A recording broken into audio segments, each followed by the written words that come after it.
الجزائر والصين توقعان الخطة التنفيذية لمبادرة الحزام والطريق. السلام عليكم ورحمة الله تعالى وبركاته. إخواني وأخواتي، أهلا وسهلا بكم، تحياتي للجميع. شكرا لكل الإخوة والأخوات متابعي القناة، بارك الله فيكم ويعطيكم الصحة وربي يحفظ الجميع. طبعا كلكم يعلم الشراكة مع الصين والجزائر متطورة، وكل يوم فيها جديد، كل يوم، وهذا نعمة وفضل من عند رب العالمين. وكلكم يعلم أنه المنافسة بين الدول الغربية والصين والروس هو تنافس بين هذه الدول الغربية والشرقية على الجزائر بالذات وشمال افريقيا وافريقيا كاملة. مثل ما كنت نشرت لكم بالامس، حتى وزير خارجية الصين قادم للجزائر لكي يجمع مجموعة من الدول الافريقية وتصبح كقطب تابعة، هي ليست تابعة، هي دول حرة متحرة بين الدول الغربية الاستعمارية. أما الخطة هذه بين الجزائر والصين هي خطة اقتصادية شاملة وكاملة بالنسبة للجزائر، ولقطع الطريق كذلك على بعض الدول المنافسة التي خسرت الخبزة تاعها في الجزائر. وكلكم يعلم أنه بعض الدول الغربية كانت دائما مسيطرة على السوق الإفريقي، سواء في الشمال أو في الجنوب أو في الشرق أو في الغرب الإفريقي يعني. والصين القافزة كانت استثمرت، دفعت أموال كثيرة وكبيرة جدا لجميع الدول، وشاركت في بعض المشاريع تلك الدول التي كانت دائما تطالب في الدول الغربية بالمساعدة والمشاركة في بعض المشاريع الاقتصادية والهامة بالنسبة لتلك الدول. ولكن الصين استطاعت اختراق هذه الحصة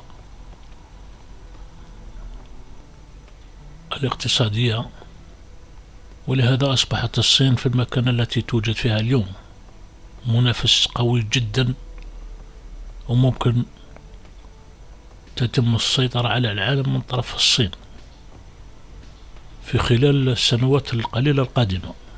جبريل. وقعت الجزائر والصين الاثنين وثيقتين، الأولى خاصة بالخطة التنفيذية لمبادرة الحزام والطريق، والثانية للتعاون في مجالات هامة بين البلدين تمتد حتى عام 2024.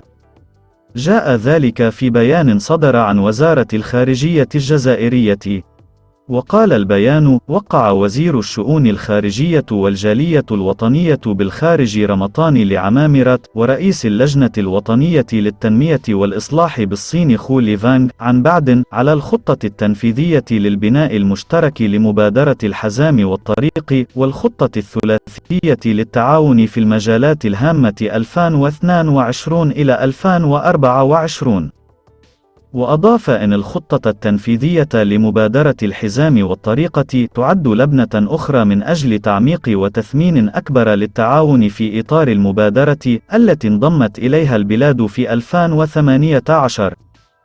ومبادرة الحزام والطريق الصينية مشروع بناء طرق ومرافق وسكك حديدية ومناطق صناعية في 65 بلدا تمثل 60% من سكان العالم، وتوفر حوالي ثلث إجمالي الناتج العالمي. وعن الخطة الثلاثية للتعاون في المجالات الهامة، قال البيان أن آلية عملية أخرى من الآليات الثنائية للدفع قدما بالتعاون في المجالات الاقتصادية الرئيسية التي تحظى بالأولوية في السياسة التنموية للطرفين. وأوضح أن هذا التوقيع يأتي بعد الخطة الخماسية الثانية للشراكة الاستراتيجية الشاملة 2022 إلى 2026 التي أبرمها الطرفان في 8 من نوفمبر تشرين الثاني الماضي. وذكر البيان أن التوقيع على هذه النصوص القانونية الهامة قبيل انعقاد الدورة الأولى للقمة العربية الصينية يؤكد الرغبة المشتركة للبلدين في أن يسهم التعاون بينهما في خدمة وتعزيز التعاون بين العالم العربي والصيني في سبيل تحقيق ما يصبو إليه الطرفان في بناء مستقبل واعد وخلاق. سمعتم التخطيط للصين حتى قمة بين الصين والدول العربية، يعني شراكة عربية صينية. هذه الصين يعني سياسة فعلا مسددة خطوة بخطوة إلى الأمام. وما بخصوص الجزائر، كلكم يعلم أعلنت وزارة الخارجية الجزائرية أنها وقعت خطة تعاون استراتيجي مع الصين تمتد إلى عام 2026، وتشمل الطاقة والاقتصاد والفضاء ومجالات ثقافية. يعني الصين تخطط للبعيد. ورغم قوة الصين الاقتصادية ما رغمت ولا دولة على تعلم اللغة الصينية أو فرض اللغة الصينية للثقافة يعني وللتعلم، ولكن ما فرضت هذه الأمور هذه. بل لو تلاحظوا هي تهجم اقتصاديا لكي تلك الشعوب التي تستقبل الاقتصاد الصيني مرغمة على التعلم اللغة الصينية والتعامل مع الصينيين بدون ما تفرضها الدولة الصينية. ولكن الدول المستفيدة هي اللي تصبح تسعى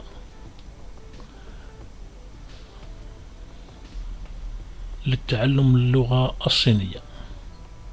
حتى قوة الصين في الاقتصاد يعني فعلا في جميع المجالات الاقتصادية، الزراعة، البناء، الصناعة، كل ما يحتاج الإنسان موجود في الصين، والصين تصدر فيه للعالم وتتعامل مع العالم بهذا الاقتصاد متاعها. ويوم 8 نوفمبر تشرين الثاني أعلنت الخارجية الجزائرية أنها وقعت خطة تعاون استراتيجي مع الصين تمتد إلى عام 2026 وتشمل الاقتصاد والطاقة والفضاء والمجالات الثقافية. ونصت الاتفاقية على تكثيف التواصل والتعاون بين البلدين في كافة المجالات بما في ذلك الاقتصاد والتجارة والطاقة والزراعة والعلوم والتكنولوجيا والفضاء والصحة والتواصل الإنساني والثقافي، وتعزيز الموائمة بين الاستراتيجيات التنموية للجزائر والصين. ومنذ 2013 تحافظ الصين على صدارة المصدرين إلى الجزائر، حيث أزاحت فرنسا التي احتكرتها لعشرات السنين، وتحولت بكين إلى الشريك التجاري الأول للجزائر.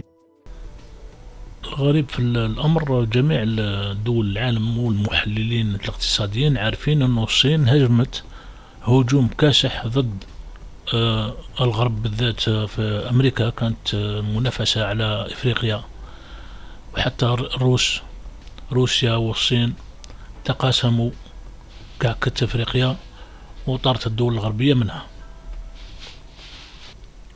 بخصوص الدول العربية هناك السعودية، هناك مصر، هناك العراق، كلهم ذاهبين إلى الشرق، الصين وروسيا، وهذول اللي حابين. حتى الدول العربية حابة تشترك مع هذه الدول، مثل السعودية قريبة من الجزائر من أجل الدعم عضويتها في البريكس، رغم أنه السعودية يعني ما شاء الله عندها الأموال، ولكن تحتاج كذلك دعم سياسي، ومستقبل العالم رايح للجهة الشرقية يعني. وأما الدول العربية التابعة لسياسة الغرب راهي داخلة في أزمات ديون وسيطرة الصندوق النقد الدولي على سياستها الاقتصادية. كانوا شنوا هجوم على الجزائر، كلكم يعلم أنه منذ أشهر ومنذ حتى سنتين كانوا شنوا هجوم على المديونية. لازم الجزائر تستدين، رغم الصندوق الجزائري كان دائما وصل ل 43 مليار دولار، ثم 46، ثم 50، 54، وراه في 59 اليوم. الحمد لله رب العالمين.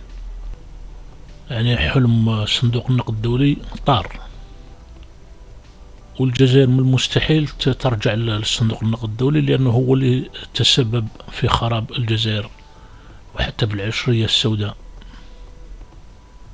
كان أغلب المشاكل بسبب شروط الصندوق النقد الدولي الاقتصادية، وكانت الجزائر عملت المستحيل لتسديد جميع الديون وحتى خدمة الديون. الحمد لله رب العالمين اليوم مناش مديون حتى